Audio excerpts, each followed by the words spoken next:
What? Why are you shaking your head? You're welcome.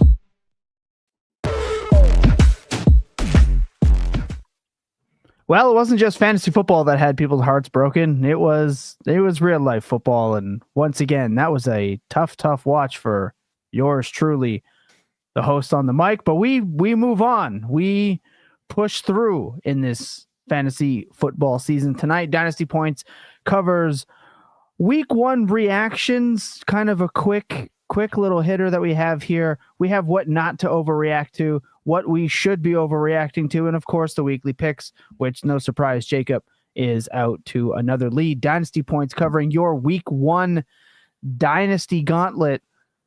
Now, gentlemen, let's kick right in to our comment review, because like nothing else, our fans are upper tier, top class. So this week on the Dynasty Points comment review, Bobble makes another appearance. He says, Jacob, quote, "They'll mock me if I pick T-Law for fantasy MVP, so I'll pick Liam Cohen and pretend I'm not really picking T-Law for fantasy MVP. Checkmate, atheists."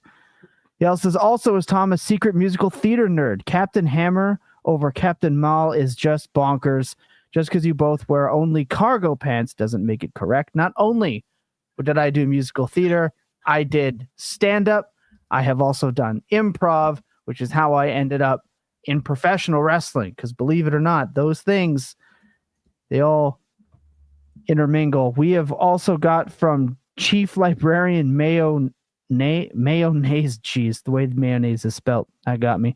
I love how the comment review is taking a pop at the comments being lame.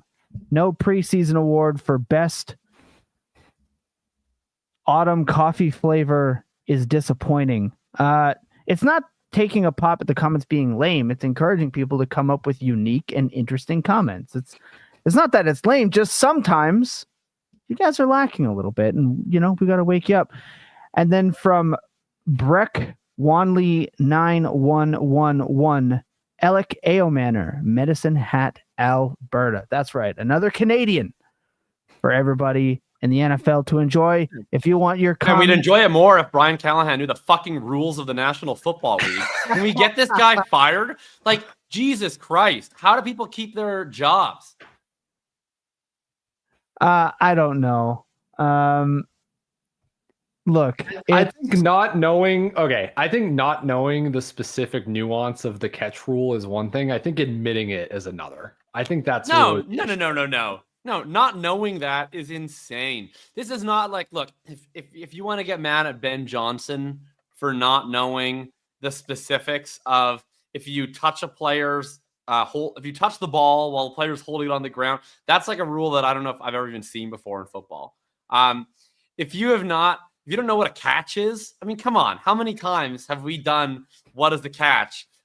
Knee equals 2 feet, an elbow equals 2 feet. Fired, Brian Callahan. You're fired. I fired you.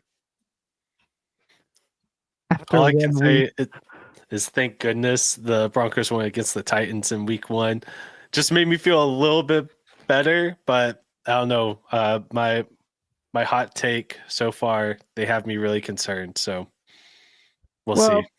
I think he might deserve to be fired. Well, let's just get right into week 1 reactions. Obviously, we have strong Titans reactions. We have the great Cam Ward stats versus hashtag watch the game debate raging on through all of Scott Barrett's comments. Everyone, you just watched the game. It's where the stats come from, guys. Is a lot of very smart people watching the games, which is why that comment always makes me laugh a little bit because, man, watch the game. Guys, it's guys watching the game that get us the stats and how we apply them. They work together, but keep banging your head against that wall.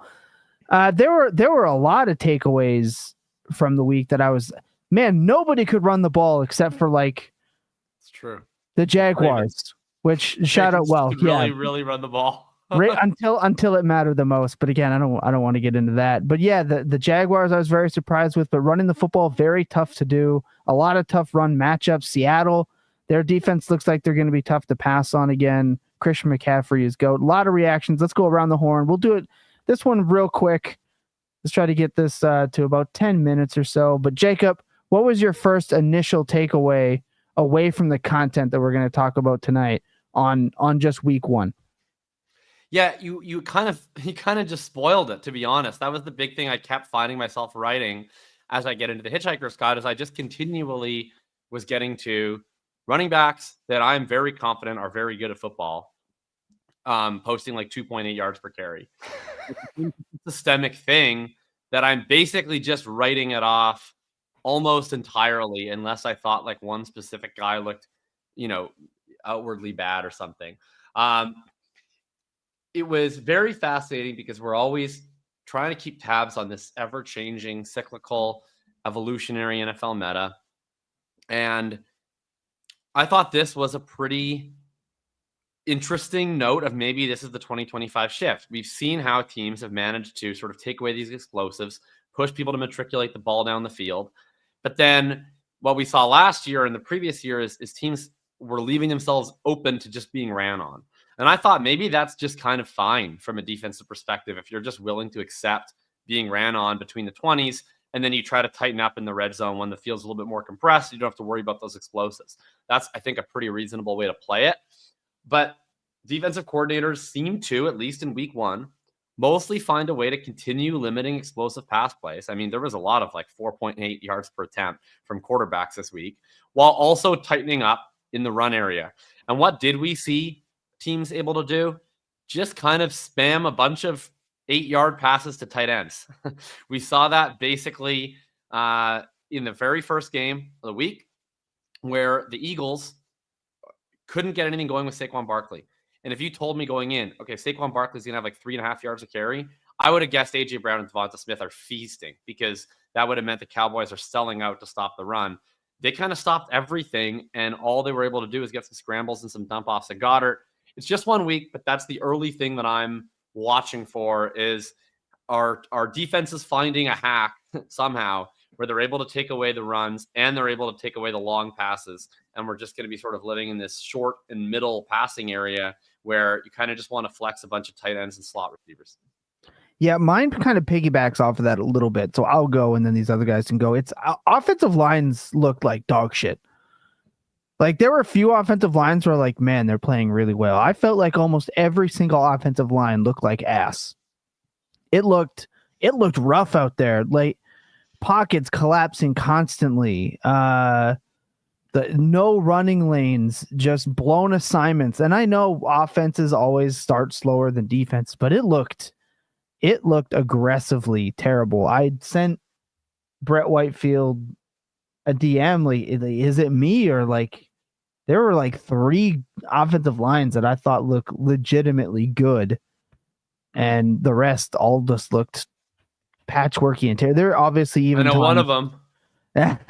Well, we'll talk. I don't honestly. That one might just be Miami. We're gonna find out this week. But I thought offensive line play across the board was generally awful. Ryan, what was your big take? I know you've written a lot of Galaxy Brain articles this week already. What was your widespread take on week one? Yeah, actually kind of removed from anything I've written. I guess it's like more of a whining complaint than anything. But it seems like, at least in week one, we spent this entire offseason saying, hey, look at how uncharacteristically healthy the running back position was compared to the pass catchers, right? All these wide receivers got hurt last year. Most of the running backs didn't. And in week one, once again, it's only pass catchers getting hurt. It's Brock Bowers, it's George Kittle, it's Jawan Jennings, it's both Dolphins receivers in the blue tent. And I'm not even naming like half of them. And that I can think of, not a single like starting running back got hurt. Jonathan Taylor sat out like the fourth quarter of a blowout and is 100% fine. And that's like the only one pretty much.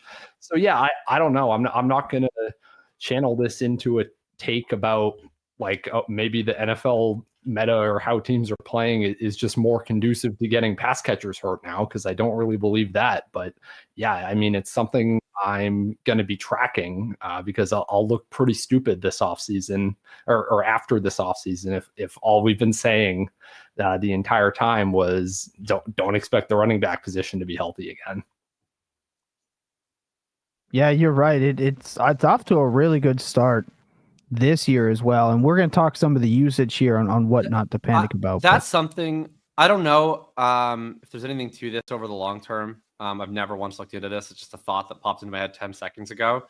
But I would think that the type of injuries we get in the early season lend themselves more to wide receivers and running backs, just because what we usually see in the early season are a lot of calf strains and hamstring pulls and soft tissue stuff for guys who aren't fully conditioned.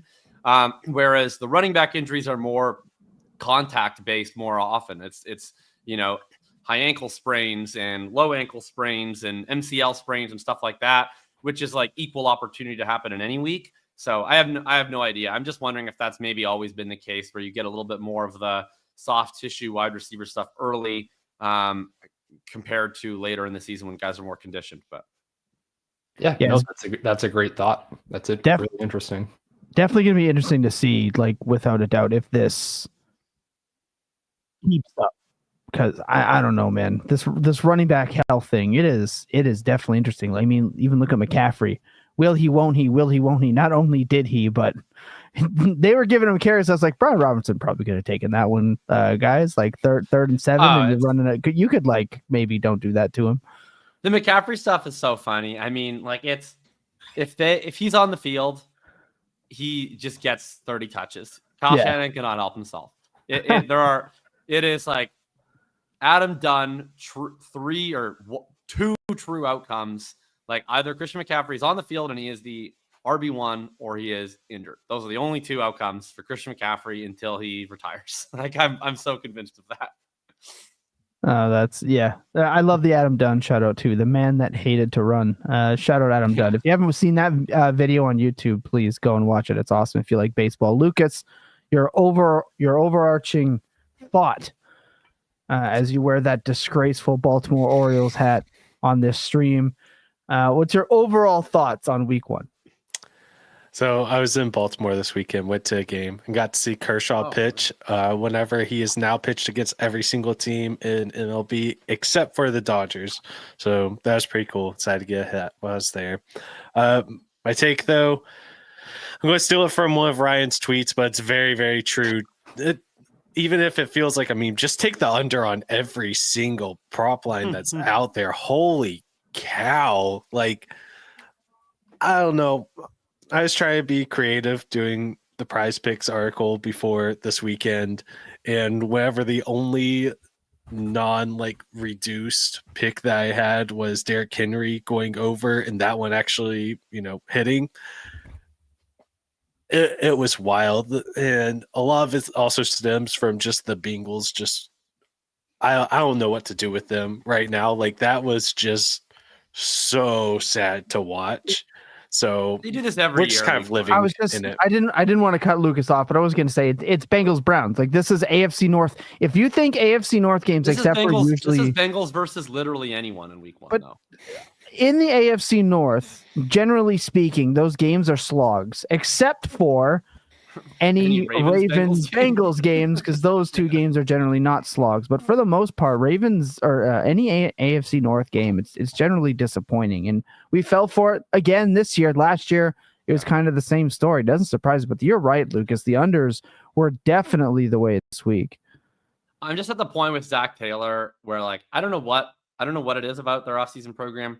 This year, apparently, he tried to blare loud music into his players' ears at 6 a.m. to get them awake, and he thought that would be the answer for their week 1 problems. It wasn't.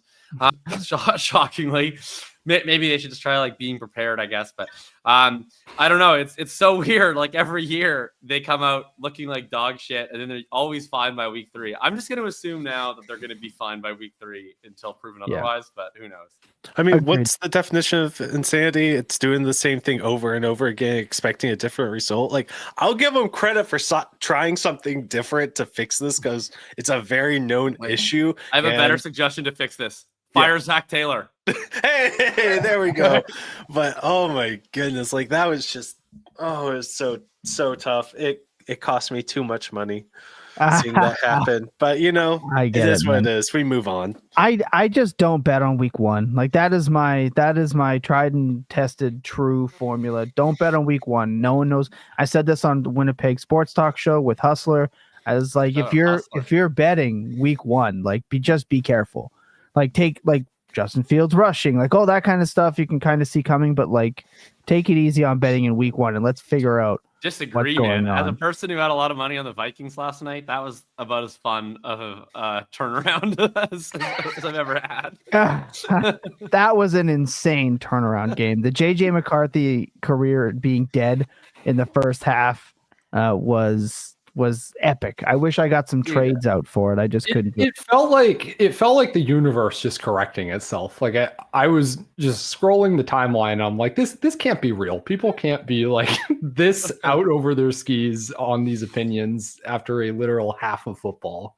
And yeah, it took care of itself, I'd say. I'm gonna once again derail Tom's timing plans, but I just want to shout out my favorite coach in the NFL, Kevin O'Connell. Not a bold take there. But everyone always praises how much of a strategist he is, and he is. He schemes up incredible offenses. My favorite moment of the entirety of week one was they showed it very, very briefly. The camera panned for like 2 seconds. JJ McCarthy throws that horrendous pick six, and he goes back to the sideline. He's looking dejected, and you see KOC just come towards him with like arms out and a big smile, and he just daps him up, and he's like, "We're gonna get it." And like. That is so different than like if you think back to, I always pick on my guy Callahan because I just think he's incompetent. But like if you think about all the Will Levis mistakes last year, and then they would pan to Callahan and he'd be like losing his mind. It's like just one, it shows a lot of security in Kevin O'Connell that he doesn't feel the need to show up his quarterback to the cameras to be like, that wasn't my fault, right? It's like he just knows that he's going to get it fixed. And it's just so reassuring too, as a young player. I'm sure it felt like the world was imploding on McCarthy last night. He's playing, let's just admit it, terrible for about 3 quarters. It's on prime time. It's his first big start. And if you start looking around and you're seeing people panicking and angry, you've just got to feel so small. Seeing that from O'Connell, and it inspires the whole bench to kind of get behind him. At that moment, I was like, oh, I think they're going to win this game. Like I was like, I think this is the type of team that can respond to that adversity. So I love that, man. That's my boomer coaching motivation take right there. My favorite part about the Vikings-Bears game was the interview that O'Connell did, where he always has to completely bend over to like answer any question. And there's just something about that. You forget how massive that man is. And then she's trying to do the interview and dude is like in half, basically trying to do like answer this question. I was like, it's just hilarious to see. But like I said, let's take a break. When we come back, we're going to talk about what you should and shouldn't overreact to. We see a ton of questions. If we don't get to all of the questions because of hashtag time, even though I'm sure my goal for this being about 90 minutes is going to get derailed to about 2.5 hours, but I digress. We're going to try our best to keep it tight. It's not going to, but we come back. That's what we're talking about. Don't go anywhere. Quick break. We'll be right back. This is Nick B, and I'm reading this ad because I was my fantasy league's biggest loser. So if you want to win your fantasy league and make more money, head to fantasypoints.com to get the edge you need. So the chat just reminded me of something, gentlemen. In the pre-draft process, eyes rolled when I suggested Isaac Tesla could be one of my favorite sleepers, and he had the catch of week one. I'm just saying it was dope, but how about all those Jameson Williams and Amon-Ra St. Brown arguments, all for it to just not matter in week one, talking about things we should or shouldn't overreact to. Let's get a more Isaac Tesla stat line than 3 snaps, 1 catch, 1 touchdown, best catch of like the last 5 years. That was that was just really on point. Of like everybody return to your corners. Whatever you thought about Isaac Tesla, keep that. Yeah. So good. So good. Yeah, I loved it.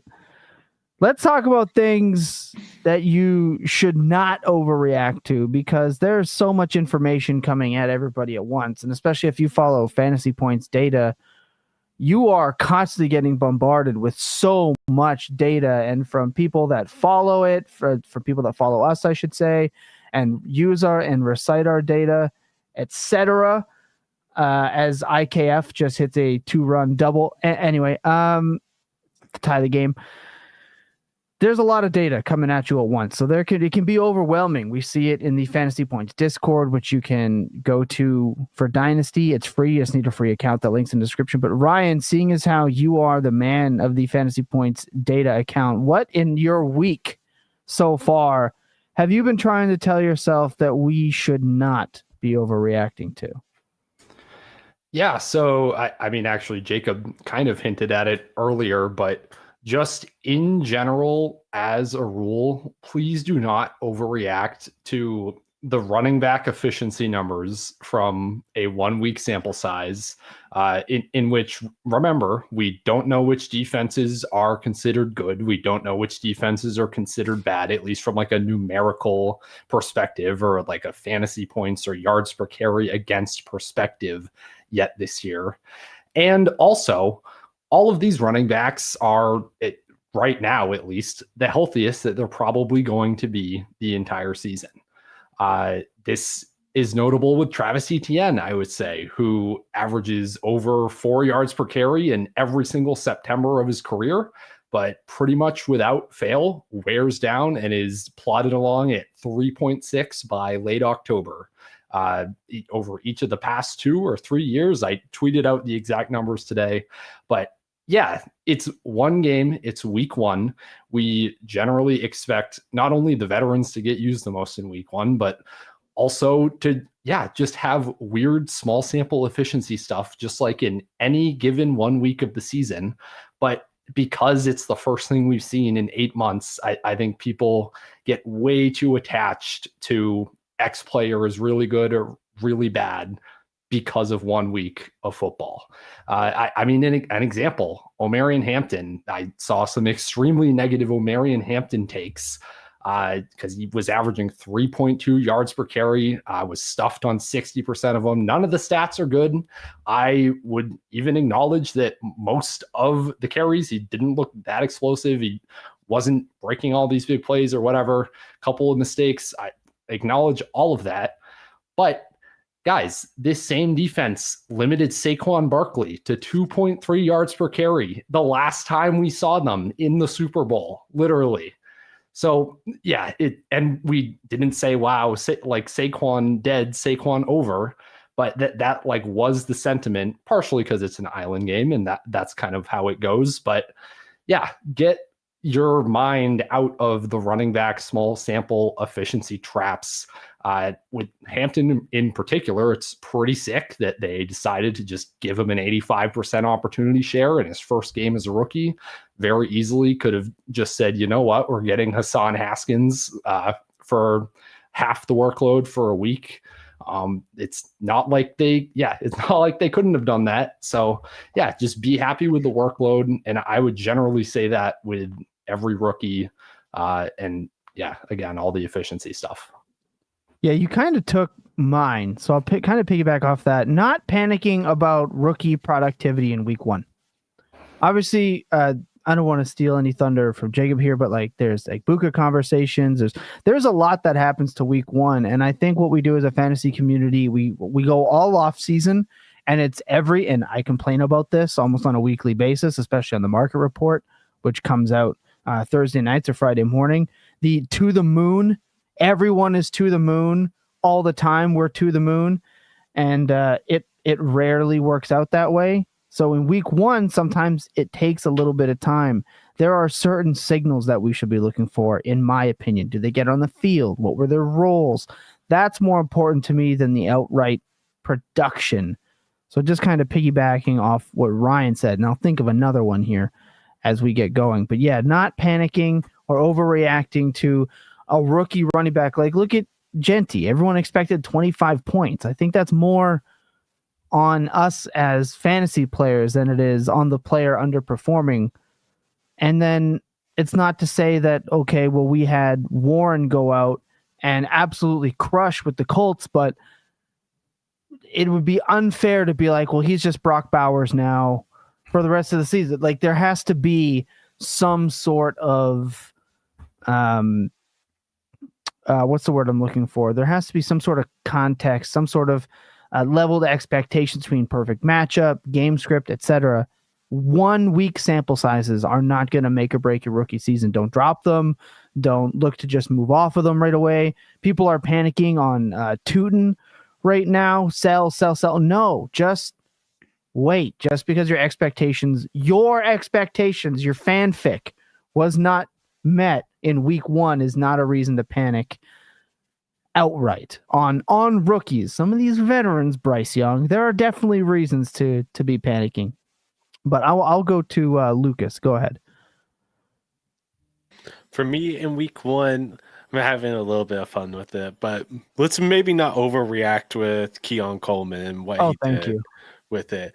I mean, I did happen to trade him away all offseason, and he rightfully shows me up a little bit in week 1. Has a really good game. There was a really interesting post, I believe it was from the Data Suite account, talking about his separation score and his win rate. His win rate actually being 0 with a negative separation score after he had such like an awesome game.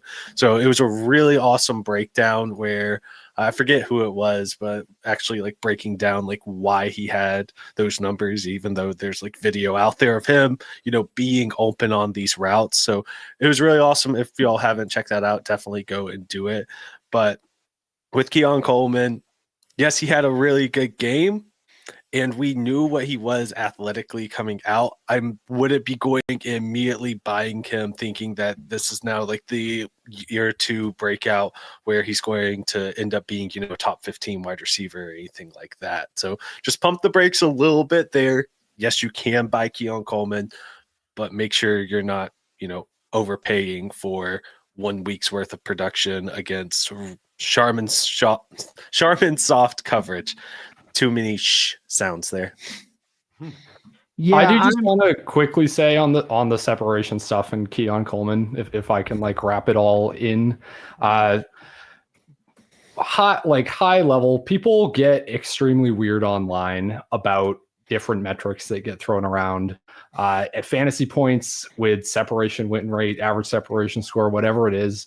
We have our specific process that we use for grading every single route.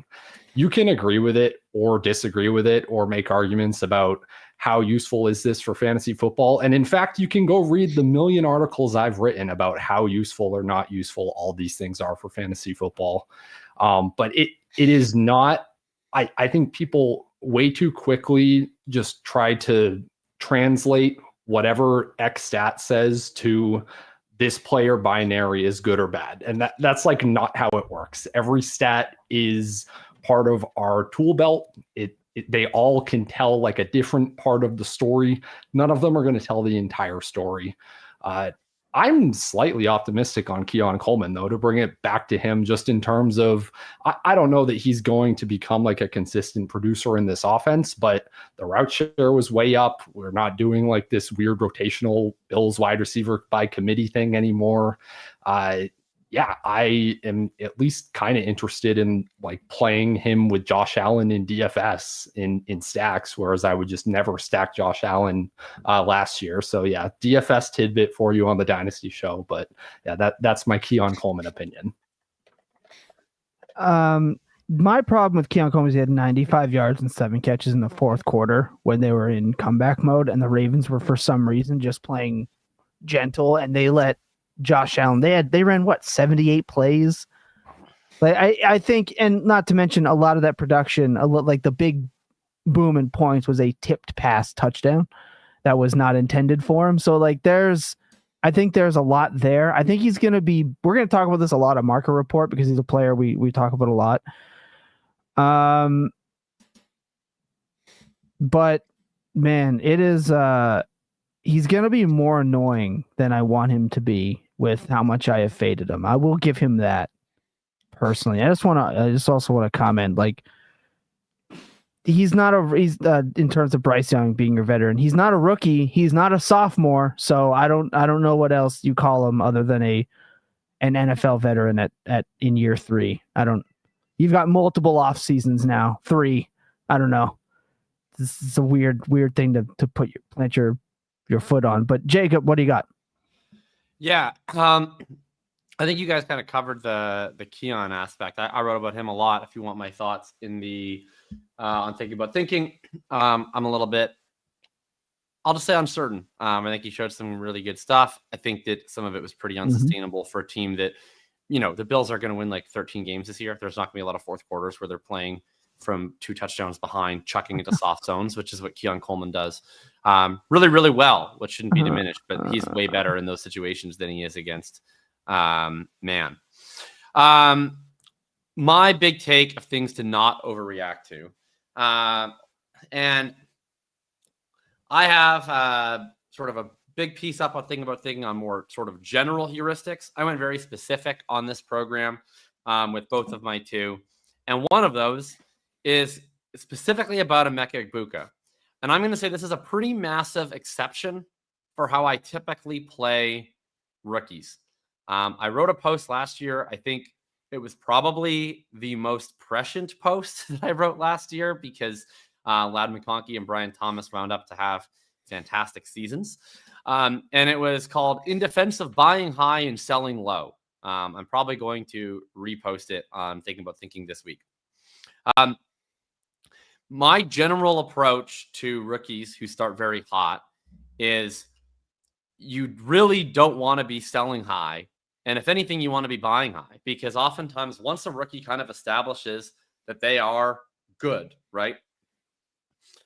Almost the floor is going to be what I kind of refer to as like the Jordan Addison, Zay Flowers zone of post year 1 players, where it's like, they're not, where Brian Thomas was valued this offseason or where Malik Neighbors was valued this offseason, but they're clearly a dynasty asset. They're going to sit somewhere in that late first type of range, maybe early second type of range, if they show basically anything.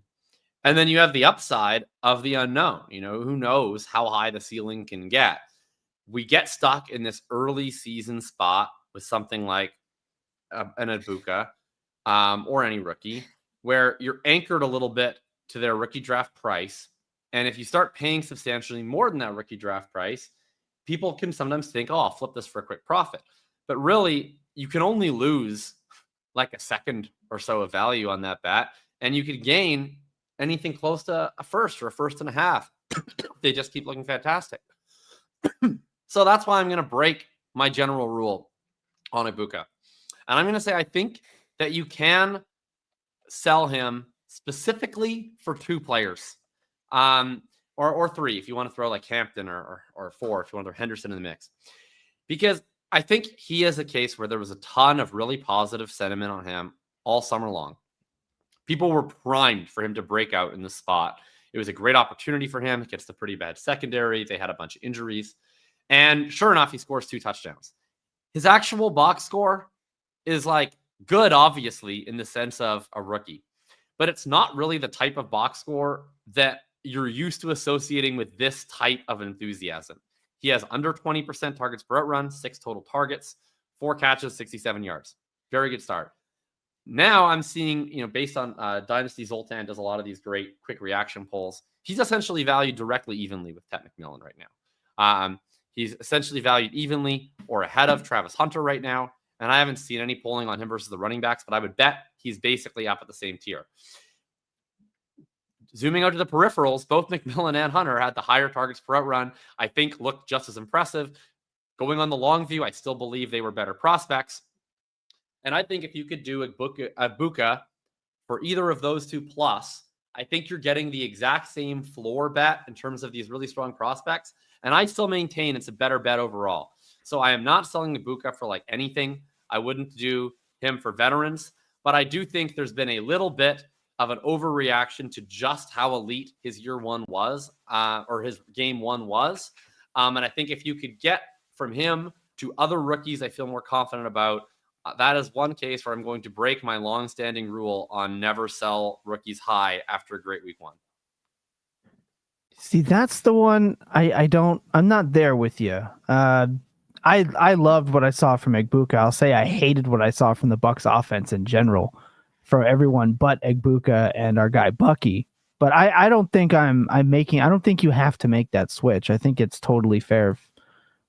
Expecting like Egbuka to be targeted the way he was as we go. Like you said, if he gets a clear runway, man, but I don't know. I think he could be right up there with the lads from last year with how this offense operates, but I could be wrong. I just, I'm not saying don't do everything that Jacob just said. I'm just saying, I'm not quite there with you yet. I'd like to have this conversation again in like week 4.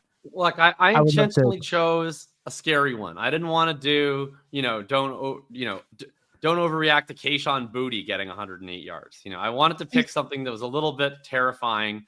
And so I agree. I'm not saying sell Egbuka for whatever you can get, obviously, but I'm saying pivot for a haul. Okay. I get that. I got, just a little, I'm drinking the sauce. I'm drinking the Egbuka Kool-Aid. I'm right there. I've doubted, wide receiver receivers before, and it's now officially come back to bite me, but we'll move on to that one. I can't wait for that. Can I just say one thing on this? It's going to create I'm going to get fruit thrown at me from the gallery or whatever. Sure. Egbuka did have fewer expected fantasy points than Travis Hunter and Ted McMillan this week. He caught 2 touchdowns. I mean, that's obviously going to make your stat sheet look pretty good. I'm just saying the runway, I think, is more there because he doesn't have to deal with veteran quarterback Bryce Young and the other, or veteran quarterback Trevor Lawrence. So I think that there's just that, but obviously I'm being tongue in cheek here. I obviously do not want to be accused of duplicity on this podcast, so I will keep it above board. I will not take underhanded shots at Bryce Young and Trevor Lawrence today. Look at this. We already got I wouldn't sell Egbuka for neighbors today in the chat. See, that's what I'm talking about. That's crazy. That's sell for that. Jacob's right there. So I'll hold that L right now. That can't be a real comment. I'm gonna look up while you guys do yours, I'm gonna look up Egbuka trades on what's the one that has the good trade stuff? Dynasty Daddy's really good. Shout out dynastydaddy.com. Yeah. Right. You guys do your segments. I'm gonna pull up a couple of self-servingly selected Egbuka trades. Dynasty Daddy. I love it. Let's go to break number 2. When we come back, we'll tell you what we should be overreacting to. Don't go anywhere. You're not going to want to miss it. 45 seconds? Nah, that. This ad is over after I say fantasypoints.com. So as we come back from that just a short break on YouTube, shout out to everyone on the podcast feed for sticking with us as well. Remember to obviously leave a review if you're new here. If you're watching the stream, the likes do so much for us and would really appreciate all of that. Dropping a subscribe if you're new here as well would be appreciated. Oh, someone just said I'm underwater again. You are. Every time. I don't know what it is. At least once. Thumbs up? Sounds better. All right, we're thumbs up. I found 4 that I'll shout out. This is my first scroll. Didn't even have to scroll far. Okay, here's one. We've got 2 different iterations of Egbuka straight up for Tet, so we can discuss that. That's the one that I brought up. Proof that is possible. I've seen that twice today on Dynasty Daddy. We got Egbuka straight up for Lad as well, and then this one is probably the one I'd maybe be less into because it feels more like the fake sell high, but it's still really interesting. Egbuka and Kincaid for Ken Walker, Ricky Pearsall, and a 28-1. A 28-1. People are thirsty. People are thirsty for picks if you're going into 28. But yeah, you're right. They're definitely out there 100%. As I was saying though, we obviously again, love and appreciate all the support, like, subscribing, comments when this is over. Same thing over on Spotify. All of the comments and reviews. It really helps us go a long way. We set multiple records for Dynasty Points since we started this show in 2020. And, we have you guys to thank for that. Let's talk about things that we should be overreacting to. And I think there's a lot of them, and it's hard to kind of pick and choose. But the one I thought was going to be on here is not on here. So I want to mention that. We'll kind of maybe do like a bonus thing at the end. But the one that's not on here, I'm very surprised. I thought Jacob and Ryan would be running with the Chargers pass rate narrative, which I had a counteract for. I was prepared for it, but well, I think we might get to that at the end because I think we should talk about that. And also, yes, I did see the Jays walk it off. So yeah, well, that's simple. Ryan and I won, Tom 0. Well, hold on. Well, all right. No. So here's the thing. I think there's a couple of things. One, I will legitimately say I think that was the best pass game coordination that Greg Roman has ever called. It reminded me of the 2019 Miami Dolphins game, where Greg Roman had multiple weeks to prepare and really did a standout job. He called a phenomenal game. I will say, though, that I will be interested to see what happens when they have a legitimate two backs, that one's not Haskins, because, again, that was my whole thing with them. One of the backs is Najee Harris. Well, to them, he's legitimate. I mean, last year, legitimate was like Gus Edwards and Broken Dobbins. But I digress. Like, what we think are legitimate backs, what NFL coaches think are legitimate back are different. But I want to see. Like, I felt like their run game was very basic.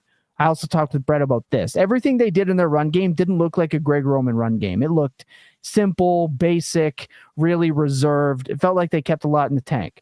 2, the Chiefs' secondary was woefully bad. It was horrendous. And we know they have one of the top run defenses. So maybe a little bit of coaching scheme, maybe a lot of things. I will say my opinion of them being like one of the worst pass rate teams is gone. I think they finished probably more anywhere from like 15 to 11 is probably where I think they're going to go when they're like fully healthy in the backfield is probably where I'm going to project. But I will say Justin Herbert will set the career high for pass attempts in a Greg Roman offense this year. I'm not going to go they're going to be top 5 all year, but I will say they've probably won me to 12-10. Keenan Allen, I think, makes a huge difference too. I'll take 10 to 15. I mean, I think that's all we were saying early in the year. I don't think any of us were saying if they are top 5 in pass attempts, that rocks. But if that's the case, I was wrong. My thing was they aren't going to be run heavy. I don't think they're going to continue to be the most pass heavy team in the league. But I'd be happy if they were. Well, there we go. So I'm agreeing to meet you in the middle. I'll meet you in the middle here. I was very impressed. I hate to say this with Greg Roman, but this one kind of ties in with the $5 super chat. Not something we do often, but shout out to you. We love and appreciate it. I want to talk about the next Puka, the wide receiver 1, by the way. Damn right. Maybe insanely productive college tight end who does everything has the best shot. Biased Fannin fan. We have a Harold Fannin tape. Let's talk Fannin, whose mom was dope, by the way. She was in Canton. She was mixing it up with some of the fantasy content creators. Great person. But let's talk Fannin because he is the talk of the town. I will say this. Our good friend Brian, a friend of the show, messaged me and said, last year, Isaiah Likely jumped up to tight end 6 on Keep Trade Cut after week 1. Fannin had jumped up to tight end 17. And he said those should be reversed. So it feels like Fannin's not getting the same kind of bump. I think he's being undervalued. He's got to be top 12 in Dynasty, in my opinion, at this point. Let me finish. At least. So my take on this, and I'm excited to hear what you have to say, is that Fannin should be getting the Isaiah Likely bump from last year because it's a legitimate role, not a ticky-tack role. Jacob, let's hear what you got. I wrote extensively about Harold Fannin in thinking. Basically, I had to write a whole column because I didn't get to write about Harold Fannin in my running back column, and I was like, I have to find a way to talk about Harold Fannin. Look, I think it was totally fair to be anywhere on the spectrum from all in to 1 foot in, 1 foot out to all out, kind of whatever on Harold Fannin coming into the season.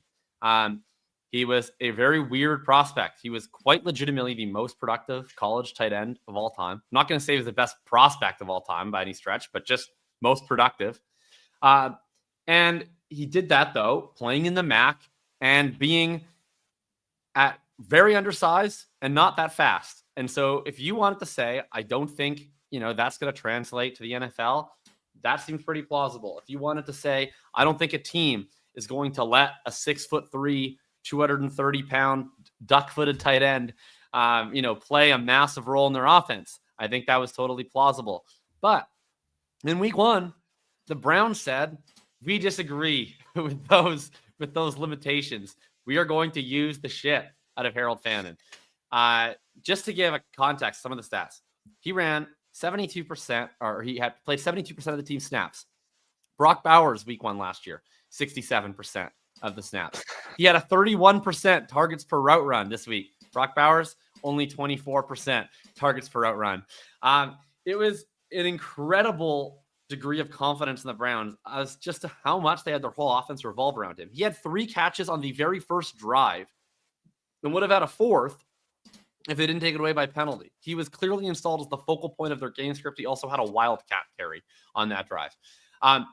The craziest part is if you keep breaking down the way that his snaps happen, he played, not surprisingly, 100% of the snaps in their 2 tight end sets with David Njoku. But also, he played half of the snaps as the single tight end in 3rd and 4th down snaps. That's something we could have hoped to get to by the end of the season for a tight end of this nature. The shocking part of all, he was the lone tight end, so 11 personnel on 1st down or 2nd down on 30% of those snaps already in week 1. That is almost incomprehensible to me. I don't even think it's smart. But if you're doing that with Fannin, you're either making him the inline tight end, which means he's blocking edge rushers, or you're flexing him out and you're basically playing 10 personnel. That's how much they wanted to get this guy involved.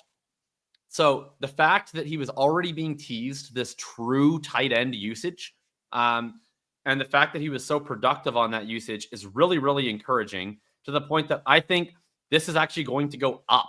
This is not just a guy who is really productive on kind of a designer-based role. He wasn't even just the slot wide receiver fullback. He was getting a look at actual tight end stuff. In terms of how it's going to play out for the rest of the season, I think David Njoku, for as long as he's on the Cleveland Browns, is still going to have a role. He's currently splitting with Fannin as the inline tight end, and then they're playing a lot of 12 personnel where Fannin is the slot wide receiver or the H-back. That's fair and fine. But Njoku was basically useless in fantasy for most of his NFL career with the Browns. When that changed was when they decided to use him as this check release player in their offense. They started spamming him a bunch of 3 and 4 yard targets and then letting him go and do catch and run stuff. That was how Fannin got a lot of his production in college. That's how Fannin got a lot of his production in the NFL. And that came after Njoku was substantially less efficient as an after the catch player in 2024. I think that even if Njoku's on the field a lot, he's going to have to win in ways that he's never really won in his career, because Fannin is taking over the portion of the offense that Njoku used to have. So I legitimately, you look at all of the rest of the middle of the tight ends this week, and some pretty disconcerting usage for a lot of them. With George Kittle on the shelf, I legitimately have Harold Fannin as my tight end 5 rest of season in redraft. The only tight ends that I'm absolutely positive I would take ahead of him for the rest of the season, if we were doing a PPR format or a tight end premium format, would be obviously Brock Bowers and Trey McBride. Definitely still Sam Laporta, and Tyler Warren was absolutely phenomenal in week 1. He should be a top 3 tight end rest of the season as well. That's how aggressive I would get on Fannin. With Warren, you're going to have to pay up if you want to go get Tyler Warren, and absolutely that should be the case. He earned it. With Fannin, I still think if you're especially in home leagues where they might not be following the backstory as closely and just how productive he was in college, if you could still get him for under round 1 pick value, if you could get him for an early second, if you could get him for a player that's worth an early second, I would do it, because I think that the upside of him now has completely changed for me. I no longer just view him as an H-back slot wide receiver type. I view him as a legitimate potential starting tight end, because that's how the Cleveland Browns treated him in week 1, or at least they showed signs of potentially treating him that way down the line. Someone asked how much fab. If I was in a tight end premium league, I would drop 90% of my fab. If I'm in a PPR league, I'm in one. I'm in a PPR league where my tight end is Sam Laporta. I don't even really need him, but there's 2 flexes. I bid 52% of my fab on him. If you're in half PPR, I'd probably be more down 20-30% because ultimately the tight end position is very devalued. But could not be more bullish on Fannin, especially in Dynasty super flex tight end premium. I think he's a legit stud, and it's a chance for people to be buying high and buying high aggressively. In every format, not super flex. I know we get a lot of flack in comments because our show is so super flex pilled, which I understand. In every format, he's going to matter. The tight end situation doesn't change if you're in a 1 QB or a 2 QB. So we want to be buying in all formats, redraft, best ball dynasty or redraft, whatever you're playing in. He should not see the wire. And when we have this kind of signal, like Jacob just laid out, we should be overreacting to it 100%. Someone in the chat also said it seems like Cleveland is taking priority in playing their young guys. Yeah, maybe finally we've gotten to this point, but I'm fully in agreement here with Jacob on that. Lucas, what do you have? So just another quick point about Fannin. Right now, in both Superflex and 2 wide receiver PPR leagues, he's the 58th most valuable player. Just currently sitting there after 1 week. He's, we know where he finished as a tight end. I believe that was tight end 6 on the week. I might be wrong on that. But in tight end premium, like if you still have the ability to go out and get him, he is up higher, confirming where he is right now, but 44th in terms of most valuable players in league. So definitely make sure you're going out and getting him.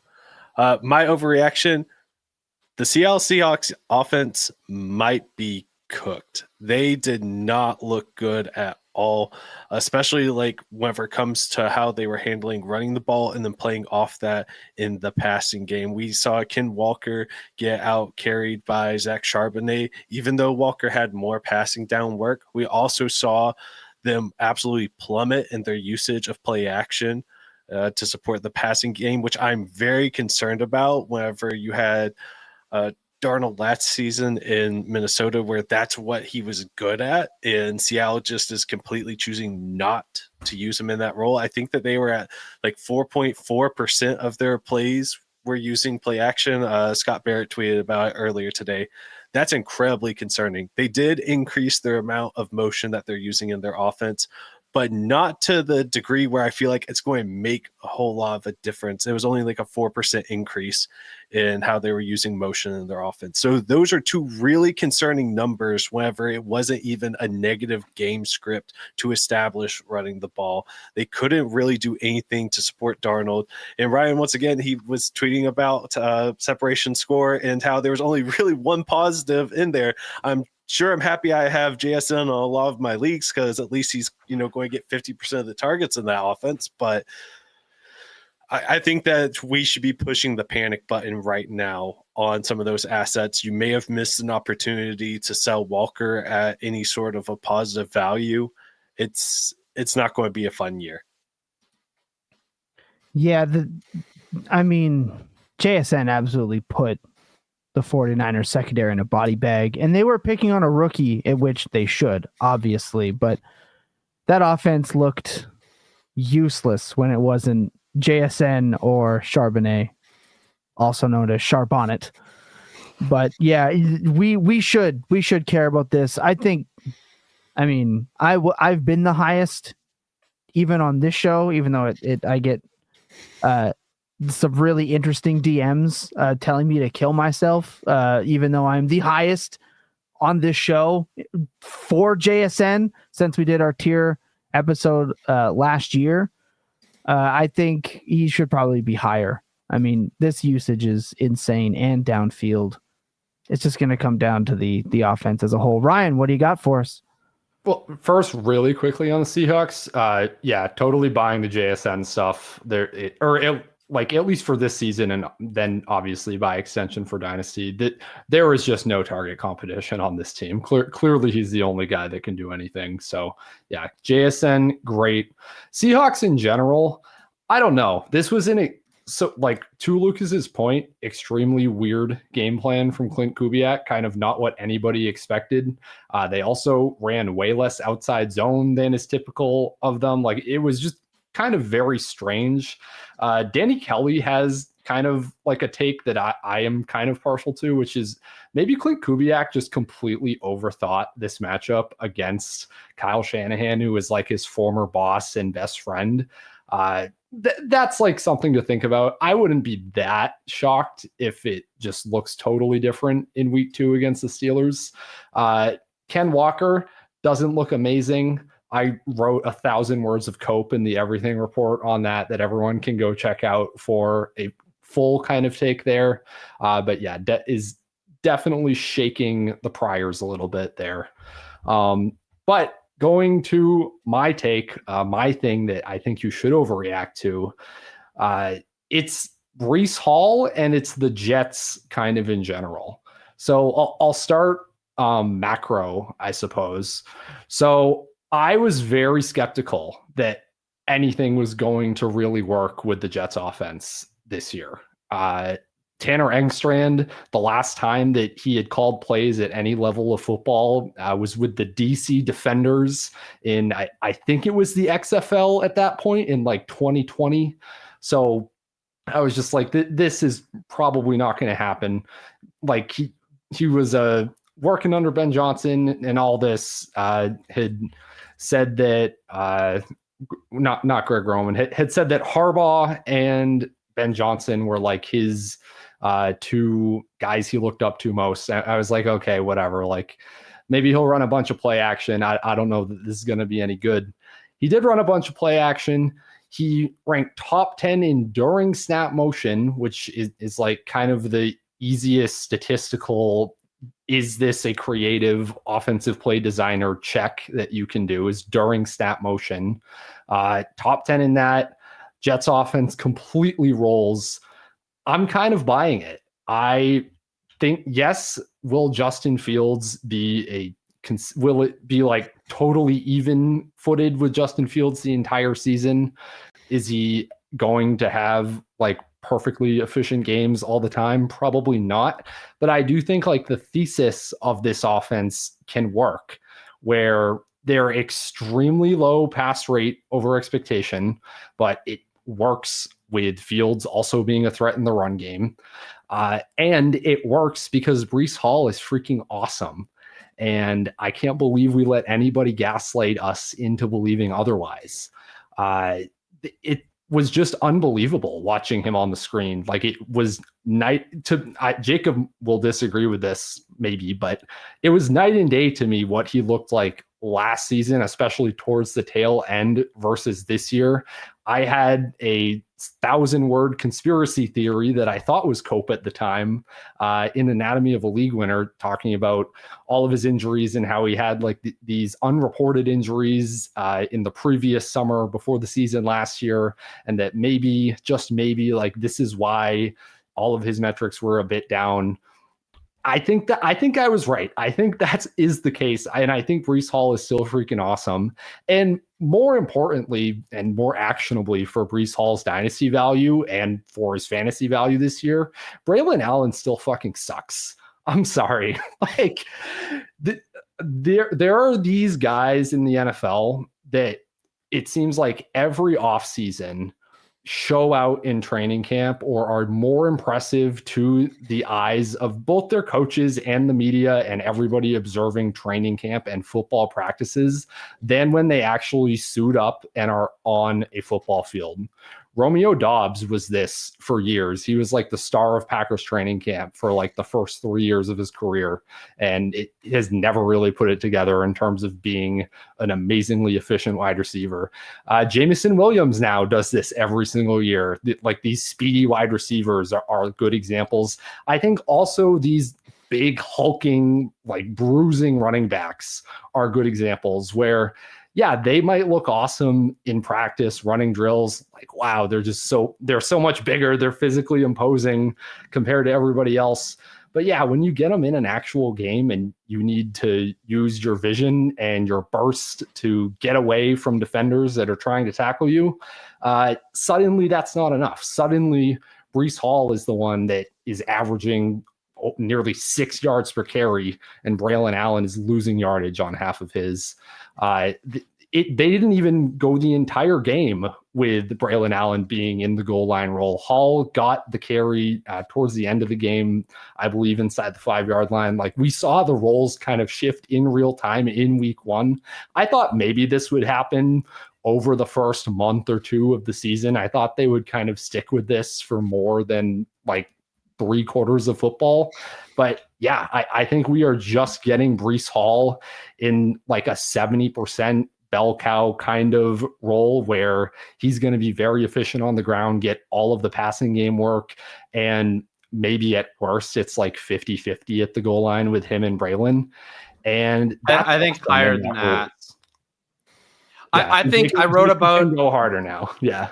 I wrote about the Jet stuff a lot. It was the first, 1,500 words, the Hitchhiker's Guide this week. Nerd. If you would like to read a play-by-play breakdown of exactly when Breece Hall subbed off the field on every single time that he did and who came on after him, you can do that in bullet point fashion at the Hitchhiker's Guide. My first point is I don't think that Braylon Allen is actually the goal line back at all. He's not. He had no carries. He had no carries inside the 5. He had like one inside the 10. He got the carry at the 8, but he got that carry after Hall had just had like the 33-yard reception. And then they gave Hall another carry after that. And then he subbed out. And then Allen gets his inside the 10 carry like 2 plays later. I don't view that as like we're intentionally subbing in Braylon Allen. Basically, every single drive, Hall literally started every drive. So he took the first snap every single time that the New York Jets took the field. In the first half, he got a carry or a target on 12 of his 16 plays. So based on the way they were rotating, it just seemed to be the case that he would get 2 or 3 touches and then he'd sub out, which is pretty normal unless you're like Christian McCaffrey. He was just getting touches on his snaps at such an extremely high rate that he was being subbed out, I thought, kind of artificially frequently to keep him fresh. And I don't think that his actual usage in the first half was kind of as bad as it looked when you see like a 47% snap rate. And now that goal line carry was an example of that. In the second half, you can either say, and I don't even think it really matters, either you can say the Jets adjusted because Hall looked so good, or this was just the more natural effect of this rotation that they were doing where he wasn't getting a touch literally every time he touched the ball anymore.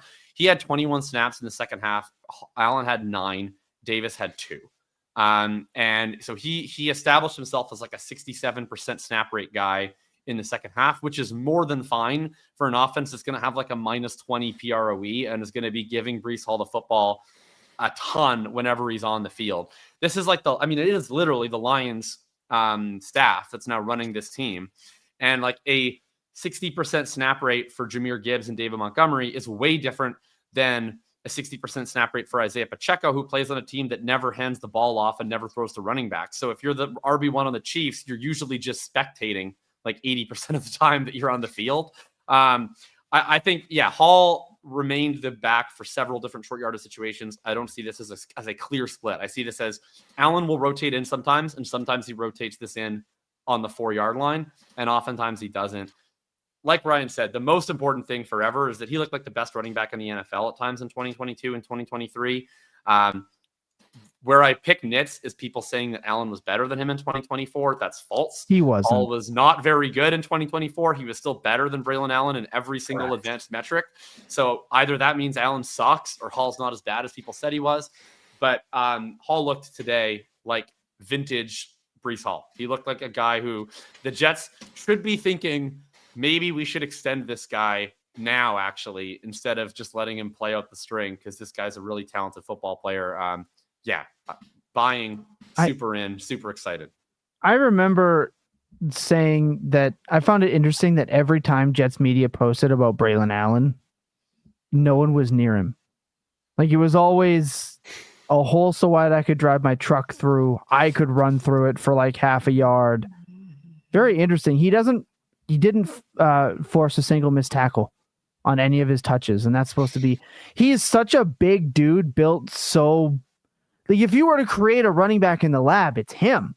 I remember Devy boys drooling over him as a freshman, but I don't think he runs to his size. I think I've said it before. I think he runs softer than Sharman. Like it's that was the last time he actually looked good as a running back prospect was as a 17-year-old freshman at Wisconsin, and every year since he has looked worse and worse and worse and worse. For somebody his size, he has no idea how to actually absorb contact and keep on running. And I don't know. We could spend a whole show talking about the flaws and pitfalls with a prospect like him. He was somebody I didn't drink the Kool-Aid on. I fought against big fantasy with Braylon Allen all year, even though I think I was the lowest on Breece Hall here in Dynasty anyway at his cost, but an 83% stuff rate for Braylon Allen. It's just not ideal. Not ideal. Who's left? That was two really good ones. We've had. Am I left? Am I the only one? Lucas, you gave yours, correct? Yeah. Okay, yeah, so it is just me. All right, I want to do some quick ones. First off, the LA Rams backfield. Overreact to all of your hopes and dreams about another 6th, 7th round rookie running back taking Kyron's job. Hunter, I'm done. Just stop. Kayshon is who he is. As long as McVay is there, he's the guy. So just stop worrying about it. Except you don't have to like him, but accept that he's not going anywhere, and you should react to that. I want to talk about the Colts pass catchers because I think I might have been one of the only people on planet Earth that still liked Michael Pittman Jr. And my most drafted player in Best Ball Mania, buddy. Oh, there we go. It's just on the show. I seem to got a lot of pushback. He was hurt last year badly. When he was healthy at the end of the year, he showed that he could still ball. I do want to react to Josh Downs' usage because it still feels like they view him as a limited player where guys like Pierce on the outside still getting quite a bit of run. And now the emergence of Tyler Warren, who can also play inside and take some of those reps. I mean, I don't expect Daniel Jones and the Colts offense to pass like this on a regular basis. It's still Daniel frickin' Jones. But I mean, we're talking about a 31% target share is pretty good in a game that they were leading early and often. Like it was not close, not really competitive in that game. 6 first read targets. He's right up there with Warren. Only Warren forced him his tackles, I think is kind of funny, but 4 first downs right there with Warren. He had a higher design rate than Warren did. He led the team. He looked good on the field and, of course, scored that touchdown. And Michael Pittman Jr. still had a 21.4% slot rate.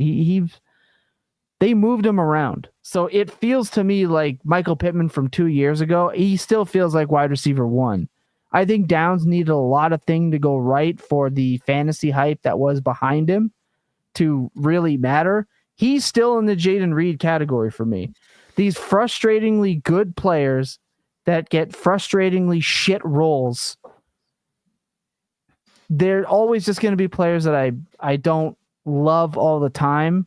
But man, Josh Downs really needs to see the field in way more sets, needs to see way more opportunity. Again, I want to see how it works against non-Dolphins because, man, that team is terrible. But the way they use Warren and the fact that they use Michael Pittman as wide receiver 1 again, man, those two things combined really hurt Josh Downs, in my opinion. So I went on VSiN with the guru, said buy both because they were both cheap enough. And when hashtag buy meme players, I went and looked. People are selling Michael Pittman Jr. for 27 firsts. Like he was a memed player. His ADP was so disgustingly low all offseason. And I mentioned it multiple times. He's the classic type of player that you can flip now because of the results, etc. on a game like this. Hashtag always buy the meme player. Right? The second he's so low, I remember comments from the tier video when I brought him up, etc., etc., etc. I don't think 20 points is going to stick. I don't think he's even going to be a 16-point per game type player, but I think Michael Pittman Jr., we should be reacting to and overreacting to him being the leading receiver on the Colts. rest of season unless something happens. I'd love to get some thoughts on that one from Jacob specifically. Yeah, I mean, I'm not going full panic on Josh Downs yet, largely because of two things. One, he missed a few weeks in camp with a hamstring injury. And two, they had won this game basically by the end of the first quarter, which I think led to a lot of the run heavy game plan, more 12 personnel. So I'm not, I would be on the buying Josh Downs side of things, based on how much panic I'm seeing in the streets about him. That being said, I think Pittman was left for dead unnecessarily. Like, I thought Michael Pittman was overrated for most of his career. Like I said, I was drafting the crap out of him in best ball. I thought he became really underrated. He was going next to just straight up bad players, and he is not that. Tyler Warren, though, looked absolutely unreal and is going to be a massive thing. I think he would be my tight end 3, literally rest of season. He was the lead guy on a lot of RPO stuff, which is kind of what this offense is. It's a pretty gimmicky offense, but it's run the ball, RPO to someone. And in 2023, that someone was almost always Michael Pittman. Last year, they made Downs more of the RPO guy. It's seemingly in week 1 is primarily Tyler Warren. But I don't know. I'm seeing someone says Josh Downs, Jaden Reed, and Demario Douglas are superstars in bad schemes. One of those things is not like the other. So I don't know. I'm still bullish on Downs. I agree with you though. There's limits to his overall upside. He doesn't play in 11 personnel. It's hard to see the path for this to be a really elite fantasy passing environment, even if the offense looks like it's going to be pretty good. So my view on Josh Downs has always been basically, if people think he's going to leap to the elite tier, he's probably a hold or a sell. But if people start to lose the plot and it's is this guy even going to be startable, or is he going to have any value at all? I would like to buy, because he is still a really, really good player. Yeah, I'm mostly with Jacob on this, and just to throw some additional numbers for context into this, since I just wrote this up for the Everything Report. The Colts basically throughout the entire Steichen era have passed out of 11 personnel at somewhere between a 78% to 80% rate, right? So in terms of, yeah, I just said that backwards, I think. But yeah, if the Colts are dropping back 78, 79, 80% of the time, they're in 11 personnel the entire Shane Steichen era. That was just under 50% in week 1, which is not how we've ever seen this offense really operate. Downs' route share, snap share, all of that is just going to be directly proportional to how much 11 personnel the Colts run. They used to be an 11 personnel team, really, which is why I didn't think Downs had kind of the caps on his utility that Jaden Reed did. Maybe that's changed. Maybe now they want to be a 12 personnel team. I don't necessarily think so. I at least want to give it one more week before we're declaring Josh Downs dead and all of his upside gone. I would not be shocked at all if this is entirely back to normal next week in terms of their 11 personnel rate, and Josh Downs leads the Colts in targets. That would be only 40% kind of surprising to me, not a shock. Okay, I could see that potentially, but this just feels like something we've been wanting for a couple of years now, and it hasn't materialized. It hasn't happened. And I just think fantasy, we love the player, we see the upside, but it's one of those things. I don't know if the team loves them the same way that fantasy loves them. So it's one of those weird battles that we're constantly fighting. I think we should touch on Boutte. Yeah, I said what I said. We'll touch on Boutte here quick, because I am buying that he is the best receiver to get in New England. I asked Brett Whitefield if Diggs looked washed. He said he looked like he has. Short, intermediate stuff. 31 coming off an targets ATL. for outrun. Stephon Diggs, by the way, just the funniest out of the week. I don't think people realized he barely played because he had 7 targets, so people think he played full. He played 21% of the routes. Right. He just every single time he stepped on the field, they gave him the ball immediately. Yeah, and I'm wondering if it's like a snap count thing, like a pitch count. Is that for wrong, him. Ryan? I read that I from saw- Stealing Signals.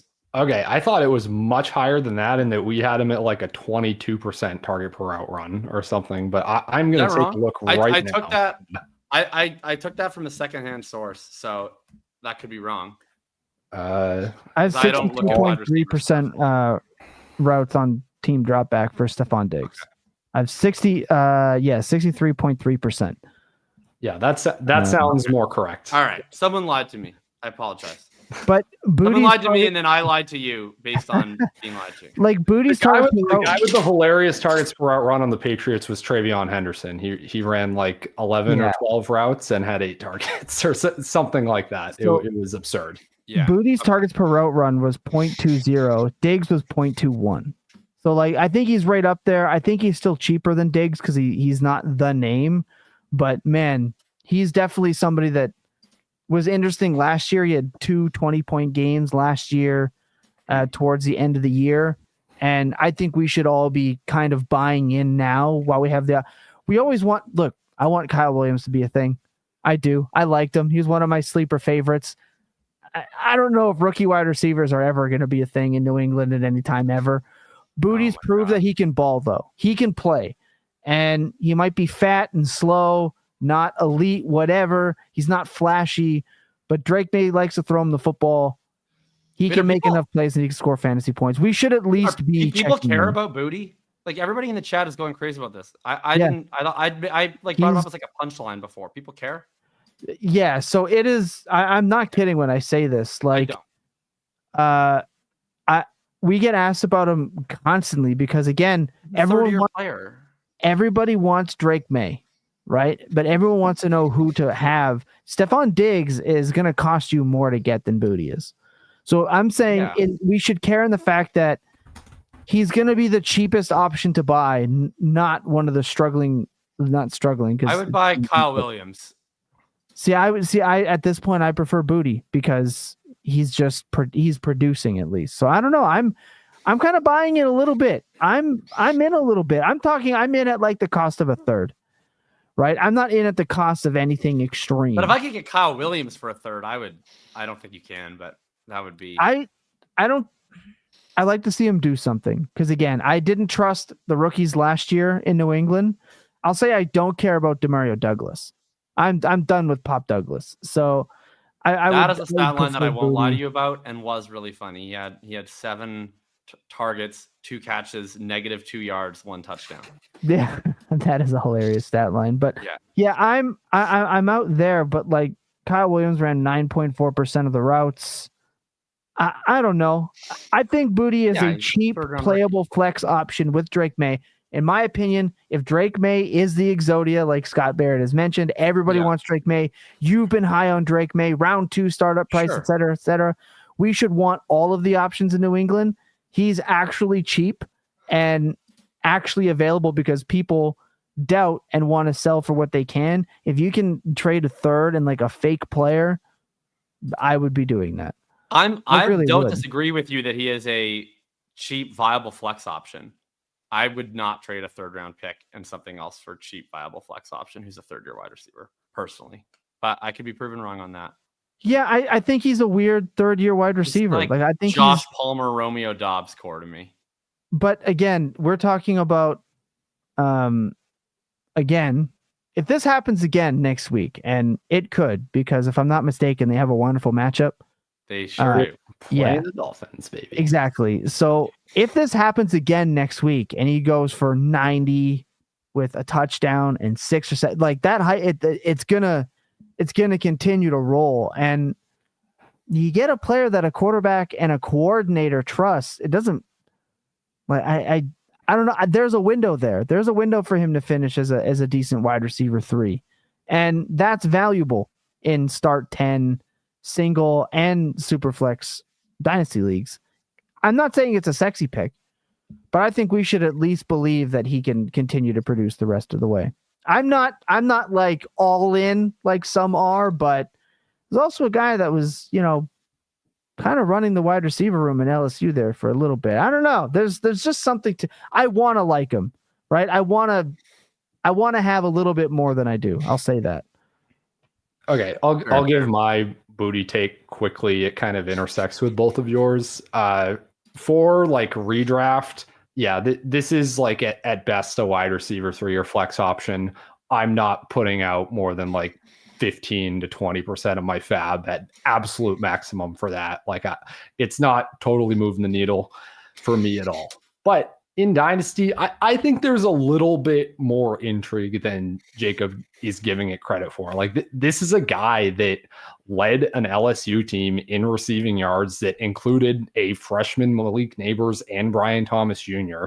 He was once seen as like a first round caliber draft prospect, had this career altering ankle injury, barely played in his first season in the NFL. So I almost don't really count that like as his first season. Is he meaningfully a year 3 player when he was active for 5 games in his rookie season and was probably still like limping around the facility? I don't know. So yeah, to me, in Drake May's games last year, he led the team in air yards or over the second half of the season or whatever that stat was in the everything report that I had. He did the same thing in week 1. I think it's kind of interesting. I buy that he could lead the Patriots in receiving this year. Sure. I don't buy that he's going to be a future superstar, but yeah, like take that accordingly, I guess, based on format. Yeah, that's all it is. It's just worth talking about because we got so many questions and comments about it. I felt like we had to address it. People wanted to hear about it. Yes, I think you should be interested. The level of interested is if you're in deeper leagues too, like #play normal. But if you're in like start 11, 12, 13, like he's exactly the type of player that I want to slap at the end of that for potential upside. If we love Drake May and Drake May is the prince that was promised, I want the guy he's throwing to the most at wide receiver. Maybe him and Diggs. Had Diggs as a buy all off season, but I think that's long enough on Boutte. So I went and checked Dynasty Data Lab, right? Like during this conversation, and on Sunday, you could get Kayshon Boutte for a third pretty consistently. But now, as of today, he's going for anywhere between a second, at some year second, all the way to, I saw Trey Tucker on one. I've seen like way future thirds on others. So his value is still kind of all over the place, but the line you're saying you're drawing right now is a second. Third. I'll sell for any second. Any. No, but I mean like you're not willing to pay a second. God no. Third. Okay. Yeah, that's just making sure. Fake players like the Cowings, the fake players that people like. Find the Devy boy in your league that still likes like Estimes or like whatever, those type of guys. Miles Sanders. Talk about slow. Jesus Christ. That was painful to watch. But yeah, like I would be looking to move some fake players or a third. And I heard somebody talk about Etienne and Charbonnet. Dan, you're going to want to be listening to the market report that comes out Friday morning. Buck and I are doing a deep dive on the Jaguars backfield. And I think we did talk Seattle backfield a little earlier in the show. Yeah, we talked about both Etienne and the Seattle backfield on this show. Oh, did we talk about Etienne already? I talked about Etienne. I said he's great in every September and he sucks every October and beyond. Okay, fair. We have collective amnesia about this. Fair. I would love for you to join us for the Jaguars convo because you are the Tootin guy. So that would go really well. But yeah, you can go back. The timestamps will be in the video. You can do that. We're going to take a quick break. When we come back, we're going to finish this thing off with our player picks game. Don't go anywhere. These are always fun. You're not going to want to miss it.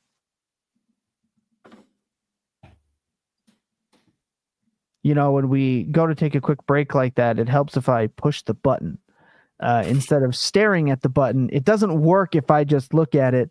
I am tired. Anyway, let's break down what's going on with this game. Each week, it's Dynasty, but we don't have 5 for 5. Okay, we don't do 5 for 5 in season. But what we do is we play for pride. We play for something that matters, and it's who gets to choose how drunk we get on draft night. So every year, the NFL draft, we host day 2 generally. day 3, I should say, and Dynasty Points, and we review everything that happened during the rookie draft. We talk about the ups and downs of the whole thing. We've decided we're going to play this game. And the game is we each pick a quarterback outside of the top 12, a running back outside of the top 20, a wide receiver out of the top 30, and a tight end outside of the top 12 in PPR weekly rankings of a site of our choice. And we calculate those players' points and we tally them up for the end of the year. Winner at the end of the year gets to pick what all the other hosts drink on draft night. Jacob has won this thing 3 times in a row, and I'm really sick of the pickleback, the just disgusting things that he has us drinking. I would love to win this. But unfortunately, Jacob is in the lead. So I will go from least to highest this week. We'll start with Ryan, who played Flacco last week, had 12.2 points, Trevion 11.1, Ridley a disgusting 6.7, Hunter Henry 10.6 for a total of 40.6. Ryan, who are you going with this week? All right. So first, I want to say I was the last one to put my picks in this week, and I think the quality of some of these players reflects that. So I'm getting ahead, getting out in front of it when I read off these disgusting names. I'm going Caleb Williams at quarterback. I mean, was Caleb Williams the same old Caleb Williams after the scripted first drive last night? Yes. Did he also run the ball? Also, yes. And also, is this the Ben Johnson revenge game narrative? Yes. So he's pulling out all the stops. I don't know that it's going to go well, but they're seriously the quarterback options, aside from these 3 guys picking the 3 actual good quarterbacks that were available, were pretty rough. At running back, I started typing in the name Javonte Williams, and then I was like, wow, it is week 2. I need to find God and play a good fight. Fuck that. I am not playing Javonte Williams. I also thought about Javonte Williams. So I ended up pivoting to Ken Walker. We just saw the clear best running back, most explosive running back in a backfield assert himself against this Pittsburgh Steelers defense. I think the same thing is going to happen this week. I'm picking Ken Walker. Then we get into the picks I actually feel good about. Deebo Samuel against the Packers. We saw the Lions just kind of be forced into this like PPR scam, spam, short area target thing with Gibbs and Laporta last week. Deebo is clearly the PPR scam merchant on this offense, playing out of the slot, getting all the design touches. Give me Deebo against the Packers. And then for all of the, I would say, borderline irresponsible things that Jacob said about Harold Fannin on this episode, couldn't help but notice that he did not pick Harold Fannin as his tight end. Wait, is he available past 15? I didn't even think. Yes, he was way down the list. Wow. What are you guys doing, rankers? I'm going Fannin against the Ravens. I guess I'll say I'm not like totally 100% of the way with Jacob, but luckily for us, you don't have to be, because Jacob is like 3 light years ahead of the market. I'm just going to go send like a second plus a third for Fannin in every league after this show gets over, and I expect I'll probably get him in some. Work. I've been doing. You don't think so? Okay. I've sent out 27 offers for Harold Fannin while we've been recording. I haven't gotten one yet. Okay. Well, I would go up to like 2 seconds is probably what my peak is going to be. But yeah, in terms of like a tight end start in redraft compared to the other guys outside the top 15, yeah, maybe the Browns just do the same thing. If Fannin gets like 4 or 5 scheme touches, then we're ahead of the curve at tight end. I think that's fair. That's the chat's already saying you'd lose. So, Lucas, you're up. You had, let's see what you rolled out week 1. Bryce Young, veteran. Bryce Young, 8.16. Austin Eckler, 8.70. Hunter, who should have had way more, but Trevor Lawrence's ass, 9.3. And then Kincaid, a surprising 14.8 points for a total of 40.96. Yeah, if I could have just gotten anything close to just average from Bryce Young, man, that I'd feel a lot better, even though I'd still up from where I am.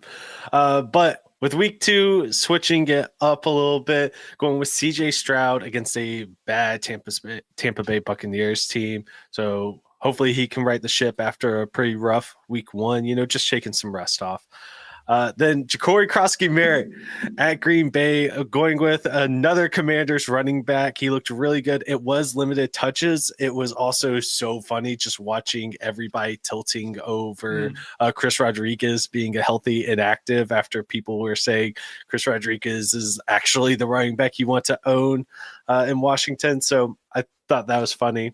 Then Quentin Johnston, just because it's so rare that we can ever be excited about Quentin Johnston. So I felt like I needed to reward a good performance from him with what will most likely be a nothing burger against Las Vegas, but we'll see. And then Juwan Johnson, the tight end one right now in fantasy football. Again, San Francisco, this is potentially a plus matchup for him. We'll see. It's really tough to be excited about anyone in New Orleans right now. So I don't know. I'm trying to reward some players after week 1 here and hope that CJ Stroud is just a little bit better than the person who went right before him. Talk about another booty cheat quarterback from week 1. My Lord. That offensive line, talk about bad. I will say Scott Barrett has a really fun view on this Quentin Johnston thing with their tight end usage being dialed back and him kind of being used in that role in the red zone. Thought that was very interesting. You should check that out Thursday when School of Scott drops. I'm up next. I started with Fields, who scored a nice 29.52. Jerome Ford, who's dead to me now, out of 1.5. Our boy Ricky P with a 14.8, and Jatavian Bryce Young Sanders at 4.78 for a cool 50.6 points. This week, I'm going with JJ McCarthy. I was first in the mix. I'll go with my boy JJ, and talk about the Patriots matchup. I'm going Trevion Henderson versus these Dolphins. Like Ryan said, tons of targets, lots of opportunity. I expect a better rushing game against the Dolphins. And with that, I'll also take Stephon Diggs. I think Drake May scores a touchdown with Diggs this week, and that's kind of what I need. I'm obviously taking the best matchup that I could possibly get. And I think the Henderson Diggs matchup versus Miami, we know what coach is getting fired first. Like it is so over for them. I've been big on they're firing McDaniel and they're getting rid of Tua all off season to a lot of groaning. It's happening. That team is done. It's cooked. It's over. And then at tight end, I'm going to go with my boy Brenton Strange. Just something about how he looked in Jacksonville this week. I really like it. It's tight end. We're all rolling the dice. I wanted to go with my boy Juwan. Always my favorite in this game. Should have done it last week. He looked exceptional. Should have had the go-ahead touchdown anyway, but I'm not chasing that touchdown. I think I'm going to go with the new touchdown. I'm going to be chasing waterfalls with Brenton Strange this week for Jacksonville. All right. I'll run them down. I've got Joe Flacco at quarterback for as long as he's starting. I think he's just going to be slinging it repeatedly. He's a massive escalator for play volume. And he's got 12.2. I mean, look, man, he's got the Baltimore Ravens. It's a revenge game for Joe Flacco. God. If I can't think of anything. Drops 35 the week that Jacob got to the friggin' sheet first, I'm going to be killing myself after he gave me 12. I will be so upset. Yeah, I'll kill myself. I just want the double tilt of Joe Flacco beating the Ravens and then Tom having to get back on this program after Joe Flacco has like 31 for me in the game against the Ravens. It just seems so fun that I need to give it a chance. So, well, look, I'll say this: Flacco. Just target Jair Alexander because that boy is absolutely fucking cooked.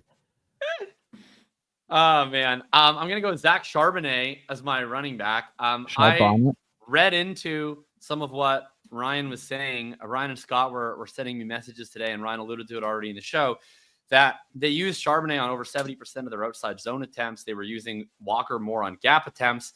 And then you had the coach speak today, from Mike McDonald. Mike McDonald's hilarious, by the way. His whole bit is he just hires a new offensive coordinator every year, and then he just publicly throws them under the bus to reporters. It's one of my favorite side quests. He talked about how they need to call more play action. He talked about how they're an outside zone team. They're going to call more outside zone. If they are going to call more outside zone, I think that's beneficial for Zach Charbonnet. He'd be my preferred start this week over Walker, although I still have Walker slightly higher rest of season. Just I think he has the higher upside as a player overall. And then Chris Olave, going with him at wide receiver. He had 13 targets this week. 13 targets. That's despite 3 separate visits to the medical tent. And almost to the hospital twice. We are going to get a very not fun, actually, but profitable 14.3 points per game from Chris Olave this year. I feel very confident that he is going to get there. He's going to get like 180 targets. Kellen Moore is great for playing fun, bad football. And then because I didn't scroll down enough to see Harold Fannin, I unfortunately have to take Mr. Hunter Henry. You got to get a piece in New England going against Miami. I want pieces of every offense that goes against Miami in this game, basically the entire year. People are very concerned about their offense, fairly. I will say they only had 6 drives with Tua in the game, and 3 of those ended in turnovers. All of their turnovers were at midfield or further. So it's not like they couldn't move the ball. It was just more that they kept turning the ball over, and then the Colts were completely dominating time of possession. They had an 8-minute touchdown drive. They had a 9-minute touchdown drive. They had 2 5+ minute field goal drives. So I think that it's actually a little bit underrated. The Miami Dolphins, I think it's overrated how horrible the Miami Dolphins offense was. I think it's correctly rated how horrible the Miami Dolphins defense was. Okay. Interesting. IB's not playing favorites in the chat. That's for certain. You know what I think next year I'm going to make an addition to this, and no one's going to like it, but we're going to add DST. I think we're adding DST next year. Absolutely not. Yeah, we'll add kicker and DST next year. Dude, this is my most boomer take, actually. I fucking love kicker and defense in fantasy football. I had a matchup last night where it was FFPC, the main event. Fantasy Points, I think, has some sort of code with them, so shout out to the FFPC. And I had a matchup that was down to the wire. I was up 5 with Will Reichard going up against Aaron Jones, and I barely hung on for the win. I won on the basis of Will Reichard's 59-yard field goal, and you can't beat that. There's nothing more fun than sweating a kicker in an island game. The type of factors that are going through your head when you're like, oh man, like I need this team to get ahead of this yard line so they can kick, but they need to stop. You're trying to do the score math in your head. Does it make sense for them to take a field goal or not? Way more fun. DST is also awesome. We should definitely add both of the game. We should add to every single fantasy league. It rules. The libs are wrong on this one. I crashed out in a group chat about DSTs in a home league this year, and I'm proud of it. I will not apologize. I will not take it back. I was completely right. I'm not against them. They're annoying, man. I know our home league still has defenses. I'm just like, I'm sick of rostering these, man. But kickers I find hilarious. I will say that. I like kickers more than I like defense in leagues. I'll say that. They're just, I don't know, something about watching a kick and having it miss. I don't know, the heartbreaking when a kick misses, like an extra point versus the Bills. Kicker is less annoying because it's not like additional seconds of work that I have to do every week. I will say that. That's like fun to root for in the back of your mind.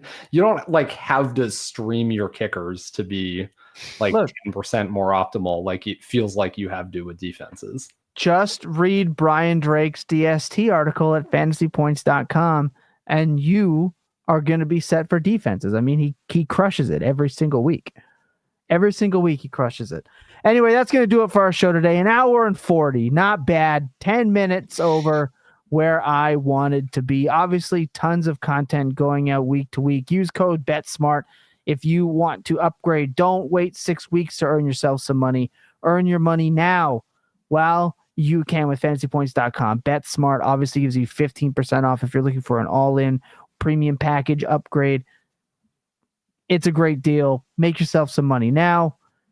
Like, subscribe, do all the things that help us move up the charts. I know you don't want your friends and your friends leave. You don't want people to, we need you to let them see it. They'll, trust me, they're going to find us eventually. No doubts on that. Let's go around the horn for content. Jacob, I know you're doing a ton. You've got some underdog stuff. What do you have coming up? Yeah, I'll just lay out kind of my schedule of what to expect from Jacob Sanderson. I'm doing the Ryan Heath now. I just refer to myself in third person. Here's what to expect from me during the week in season.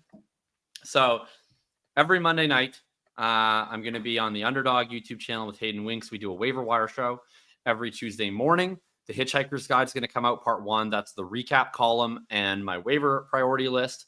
Then Tuesday night, of course, I'm here with you guys, the best part of my week. And then Thursday morning, I do my DFS show, which is Thinking About DFS on Davis Maddox YouTube channel. On Saturday morning, the second half of the Hitchhiker's Guide, which is the week preview column, comes out. And then on Sundays, you can catch me live during the late slate. So the 4 p.m. Eastern time games on the Shipcast. That's on the Ship Chasing Network. This week, you can find not just my running back reactions column. You can find my entire week 1 reactions column. That's all been posted on Thinking About Thinking, and Dynasty rankings as well. That's going to update literally, like I'm logging off this show. I promise I'm going straight to the computer spreadsheet to update my Dynasty rankings. Those will all be up within about an hour or so. And then you can expect regular updates for future weeks in like Wednesday, Thursday, roughly, when I don't think it's quite as urgent. Yeah, Jacob's all over the place. Phenomenal. Lucas, what do you got? So a lot of my stuff right now is going on in the Fantasy Points Discord. So if you are not in the Discord, you absolutely should be. Thursday nights, we're putting out optimized lineups for college football, Thursday, Friday, and Saturday. Then we're still doing the prize picks. That tool is up and running. Have both college football, have NFL. Today I updated WAR for the first time this season. Josh Allen basically broke football during week 1, and Derrick Henry was not far behind him. And then also for Scott, I was doing some expected fantasy point optimized lineup. So there's a lot going on right now. Make sure you are a part of the Fantasy Points Discord to get access to all of it. That's right. Again, it's in the description. Make yourself some money. Ryan Heath, what do you got going on? Oh, man. So right now on fantasypoints.com, it is free for this week only. You can go read the Everything Report. Myself and Scott Barrett tag team that every single week, going over, it's called the Everything Report for a reason. Everything that you could possibly need to know in the world of fantasy football, all the usage trends. We wrote 18,000 words this week. There were some comments at the start of the show that I look tired, that I have facial hair. Yes, it is because I have. It's been a little bit since I've had a shower and a shave. It was quite. When did you change? I took off my sweatshirt midway through the show because it was getting warm in here. But yeah. Anyway, Everything Report. Go read it. It's awesome. What else? Advanced Matchups Fridays is my other big weekly article for betting, for DFS. We'll have 5 stats to know coming out Monday mornings every subsequent week. Had to skip it this week because, again, wrote 18,000 words for the Everything Report. And yeah, I'm on Mastering Matchups with Jacob Gibbs over on the CBS feed, Beyond the Box Score. Go check that out. That's every Thursday at 2. Cashing Points Friday night right here, going over the DFS slate with some combination of Jake Tribby, Graham Barfield, and Scott Barrett. That I don't even think that's everything, but that's everything I need to plug. Yeah, it's like I said, it's a lot. You can catch me tomorrow morning, bright and early. We do the fantasy equivalent of the close open for all those working in retail. We close YouTube on Fantasy Points here at Dynasty Points, and Guru and I kick things off bright and early for Hump Day with Hanson. We talk about the vibes of the previous week. We answer questions, whatever you guys want from Mr. Hampton and myself. You got us tomorrow morning. I believe that's at 10:30 Eastern time, if I am not mistaken. And then, of course, Dynasty Points Market Report. Andy Buckler and I, all we talk about are trades. All your trade questions, that is the podcast you want to hear. We talk about players that are moving up and down each week, who's getting traded, who's not, what are the prices, and what to do. We also play a game you see here a lot halfway through the year, and Believe It or Not, where we just talk about some things that we are either buying or not, and we talk about trades that we made because we like to be transparent on Dynasty Points. You can catch me also with VSiN, with the Guru, as well as I like to stop in and talk Dynasty propaganda as often as I can, wherever I can. And then, of course, there's all 18 Fantasy Points podcasts that you can get with the Fantasy Points Network. That link will be in the description as well. The Discord, everything. Again, we love you guys. We appreciate you guys. All the likes, subscribes. We're almost at 21,000 here. Just unreal where all of you guys have helped take Fantasy Points over the last couple of years. So shout out to all of you. Remember that this is a game. We're supposed to have fun. Enjoy it. You blink and you miss the season, man. Like week one's already done. So blink and you miss it. Enjoy it while you got it. Remember that there's people on the other side of your screens. Remember that clear eyes, full hearts can never lose. At your best days, it's already been tilting. We'll see you guys after week 2. Please, Ravens, don't fucking do that to me again. Good night, everybody. Give 30 points to Joe Flacco. I'm out. What? Why are you shaking your head? You're welcome.